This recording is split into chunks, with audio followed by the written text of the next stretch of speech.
Hello everyone, welcome back to my channel. কেমন আছো সবাই? আশা করি সবাই খুব ভালো আছো। আমিও খুব ভালো আছি। আর আজকে কিন্তু অনেকদিন পর ব্লগ শ্যুট করতেছি, কারণ এতদিন কোনো ব্লগ শ্যুট হয়েছে না, কারণ আমার ফোন আসলে নষ্ট। তো একদম নতুন ফোন নিলাম, তারপর আবার ব্লগ শুরু করলাম। তো এতদিনে আমার কিন্তু রিচ অনেকটাই কমে গেছে। তো তোমরা কিন্তু আমার একটু সাহায্য করবা, তোমরা সাপোর্ট করবা। তোমরা সাপোর্ট ছাড়া কিন্তু আমার হতো না। আর গুড এদিকে দেখো মর্নিং। মামামের শরীরটা বেশ অনেকটা খারাপ, ভ্যাকসিন নেওয়ার পরে আর কি। তো এদিকে সর্দি কাশি, তারপর ভ্যাকসিনের জন্য পার ফোলা, সবকিছু মিলে একটা মানে অসুস্থতা বোধ করতেছে মাম্মাম। তো চেহারা দেখে বুঝতে পারতেছো। আর এদিকে বাইরের ওয়েদারটা দেখো, একদম মেঘলা ওয়েদার, মেঘলা মেঘলা ওয়েদার, যে কোনো টাইমে বৃষ্টি হতে পারে। তো চলো এদিকে মাম্মামকে একটু বারান্দাতে ছেড়ে দিলাম, মাম্মাম একটু হাঁটাহাঁটি খেলাধুলা করবো। এদিকে মাম্মাম তো কাজ দিয়ে ব্যস্ত। আর কাজ এদিকে মা করতেছো? কিন্তু স্নান টান শেষ, তারপর পূজা টুজাও কমপ্লিট। আর এদিকে মাম্মাম এবার মার সাথে একটু বইয়া খেলবো, আর আমি বাইরের কাজগুলি করবো। তো চলো এদিকে বাইরের কাজগুলো শেষ করতে না করতে আই বললো একটা দাদু। তো দাদুর থেকেই আমরা শাঁকাপালা সবসময় কিনা হয়। তো আমারটা তো আমি এখান থেকে কিনছি আরও অনেক আগে, তোমার সাথে সেটা শেয়ার করা হয়েছে না। তো এখন কিন্তু মার যেহেতু শাঁকাপালা কেনার দরকার আর কি, মা কইলো। তো তার লেগে মা কিন্তু কিনতেছে। আর এদিকে মাম্মাম মার কুলে বয়ে রয়েছে। তো চলো তারা সেই সবগুলি কেনাকাটা করুক, আর আমি এদিকে মাম্মামের সকালের খাবারটা রেডি করি। তো আজকে ভাবছিলাম মাম্মামকে খিচুড়ি খাওয়াবো, তো একটু সাবুর খিচুড়ি খাওয়াই। তো প্রত্যেক দিন কিন্তু একরকম খাওয়া বাচ্চাদের মানে ভাল লাগে না, একটু উলট পালট করে দিলে, মানে আজকে একটা এইটা, কালকে ওইটা, অন্য কিছু, মানে এক একদিন এক একটা খাওয়া দিলে কিন্তু বেশ ভালোই খাওয়া এরা বাচ্চারা আর কি। তো তার লেগে কিন্তু আমি এদিকে আজকে সাবুর খিচুড়িটা করে নিতেছি। তো মাম্মামরে আজকে সকাল টাইমটা সাবুর খিচুড়ি দিব, দুপুরে অন্য কিছু দিব, ভাত টাত দিব আর কি। তো চলো এদিকে কিন্তু আমি মাম্মামের লেগে সাবুর খিচুড়িটা বসাইছি, তার ফাঁকে কিন্তু মার কাছে যেহেতু মাম্মাম আছে, তো তার ফাঁকে আমার টুকটাক কাজগুলি, কাপড় চোপড় ধোয়া, সেই সব কাজগুলি আমি কমপ্লিট করে আবার তোমার সাথে পরে দেখা হতেছে।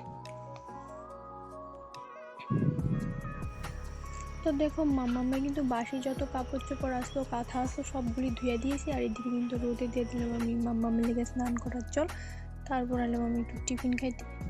তো আমি কিন্তু এদিকে রুটি আর চা নিয়ে নিয়েছি একটু টিফিনে, কারণ সকাল থেকে আমার সেরকম কিছু খাওয়া হয়েছে না, তার লেগে আর কি। তো এইদিকে চলো আমি টিফিনটা খাই। আর মামামের একটা দিদিভাই নিচে বয়ে খেলতেছে, তারা দুজন খেলুক, তার মাঝে আমি খাওয়াটা শেষ করি। কারণ সকালে আজকে কিছু খাইতাম না, ভাবলাম মানে ভাত টাত কিছু খাইতাম না, আজকে রুটিটাই খামো। যেহেতু সকালে আমি সেরকম কিছু খাইছি না, তার লেগে এখন দুইটা রুটি আর চা নিয়ে নিলাম, তো সেগুলোই খাইতেছি। আর নিচে মেঝেতে বইয়া মামামের দিদিভাই খেলতেছে, খেলুক, আর আমার খাওয়াটাও শেষ হোক, তারপর খাওয়াবো মামামের খাওয়া, মানে মামামের সকালের টিফিন খাওয়াটা, খিচুড়িটা খাওয়াই দিব আর কি। তো তোমরা দেখতে থাকো আজকে ব্লগটা, আশা করি তোমার ভালো লাগবে, স্কিপ না করে পুরোটা ব্লগ তোমরা আজকে দেখো।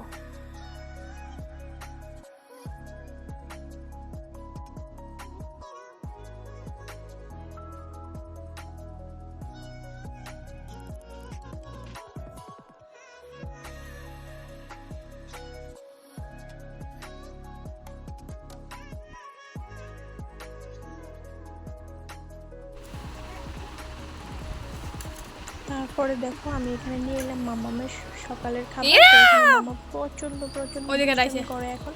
খাওয়াইতে কিন্তু আধা ঘন্টা থেকে 1 ঘন্টা প্রায় লাগে। তো চলো মামামরে আমি খাওয়াই, একদম স্নান টান করুম। দেখো এবার আমার স্নান দান করা কমপ্লিট, এখন বাজে 12:30। তো স্নান করছি 11:30। তো অনেকক্ষণ পরে তোমার সাথে আবার দেখা হলো। আর মাম্মামরে কিন্তু আমি স্নান করে একদম ঘুম পাড়াইলাম, স্নান টান করাইয়া। তো চলো, আর চলো তোমার আজকে একটা জিনিস দেখাই। দেখো আমার এই আম গাছে কিন্তু আজকে প্রচুর আম ধরছে এবার, মানে ফোনে এতটা বোঝা যাইতেছে না, কিন্তু এবার গাছে একদম ভর্তি আম। জুম করে তোমরা দেখালাম, দেখো এই সামনের দিকটায় কিছুটা আছে, আর সব উপরে, তার লেগে কিন্তু সে একটা দেখা যায় না। আর এদিকে মাম্মাম ঘুমাইতেছে, মাম্মামের নখটি মানে মোটামুটি 1 সপ্তাহ না যাইতেই অনেকটা বড় হয়ে যায়। তো তার লেগে ভাবলাম মাম্মাম যেহেতু ঘুমাইছে আর আমিও একটু ফ্রি আছি, তো চলো মাম্মামের হাতের নখগুলি একটু কাটি।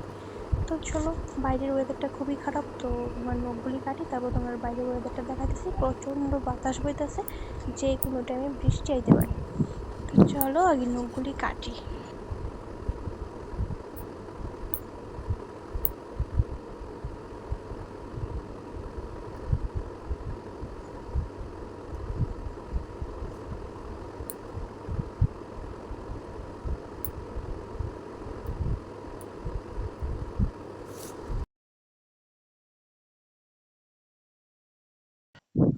তো দেখো বাইরের ওয়েদারটা কিন্তু আজকে সকাল থেকে মেঘলা ওয়েদার, কিন্তু এখন হঠাৎ করে প্রচন্ড বাতাস, মানে একটা তুফানের মতো হইতাছে। কারণ ফোনে কিন্তু সেই একটা বোঝা যাচ্ছে না, কিন্তু প্রচুর প্রচুর বাতাস আছে, যে কোনো টাইমে বৃষ্টি আইতে পারে। এই ওয়েদারটা কিন্তু আমার, বৃষ্টি আওয়ার আগ মুহূর্তটা কিন্তু আমার খুবই ভালো লাগে। তোমার কাছে কেমন লাগে আমার একটু কমেন্ট করে জানিও। তো যারা তোমরা আমার পুরোটা ব্লগ দেখবা তারাই কিন্তু কইতে পারবা যে আমার কথাগুলি, মানে এই যে এই কথাটা কইলাম তোমরা কমেন্টে জানাইও। আর এদিকে মাম্মামি তো ঘুম থেকে উঠে গেছে, আর মাম্মামের পাপাও ডিউটি থেকে আয় করছে। এবার মাম্মামের যে ভ্যাকসিনের জায়গাটা, এটা একটু মানে ফিল্টারের নর্মাল জল দিয়ে কিন্তু সেক দেওয়া হইতাছে। তো এদিকে মাম্মাম আর মাম্মামের পাপা কিন্তু ফোন নিয়ে ব্যস্ত, মানে মাম্মাম তো এত একটা ফোন দেখে না। তো এদিকে দেখো মাম্মামের পাপা কিন্তু ফোনে খেলা দেখতেছে, আর এদিকে মাম্মাম কিন্তু মাম্মামের মানে পাপার গায়ে শুয়ে শুয়ে ভীষণই মজা পাইতেছে। তো চলো এদিকে তারা দুজন খেলুক, তারপর দেখো একদম আয় করলাম রাতে।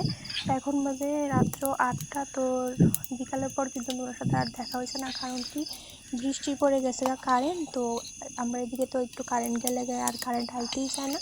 তো এবার এখন বাজে 8টা, মানে আধা ঘন্টা আগে কারেন্ট আইছে, তারপরে এখন আইলাম আমি রান্না করতে। তো আজকে যেহেতু একটু বৃষ্টি বৃষ্টি ওয়েদার, তো মাম্মামের বাবা কইতাছে তো আজকে একটু খিচুড়ি খাইবো, তার লেগে এখানে সব কিছু রেডি করে নিলাম। এবার বানাবো আমি খিচুড়ি। তো তার সাথে আছে নারিকেল একটু ভাজি করে দিব, বাদামও দিব, আর সব মশলা কিন্তু আমি বাটিতেই নিয়ে নিছি। তো চলো এবার কিন্তু খাওয়ার সময় হয়ে গেছে আর খিচুড়ির সাথে ঝুরি করা আলু ভাজিও করে নিছি, সেটা কিন্তু মাম্মামের বাবা ভীষণই পছন্দ করে। তো চলো আজকে খাওয়া দাওয়াটাও শেষ করি, আর এখানেই আজকে ব্লগটা শেষ করতেছি। অনেকদিন পর যেহেতু ব্লগটা মানে করছি, তোমরা সবাই আমাদের সাপোর্ট করো। জানি অনেকটাই মানে অনেক রিচই কমে গেছে, তোমরা সবাই সাপোর্ট করো প্লিজ। সবাই কইতাছি লাইক কমেন্ট করতে কিন্তু কেউই ভুলবা না। আর যারা আমার চ্যানেলে নতুন আইতাছো তারা কইতাছি যে সাবস্ক্রাইব করতে একদমই ভুলো না। তো চলো সবাইকে টাটা।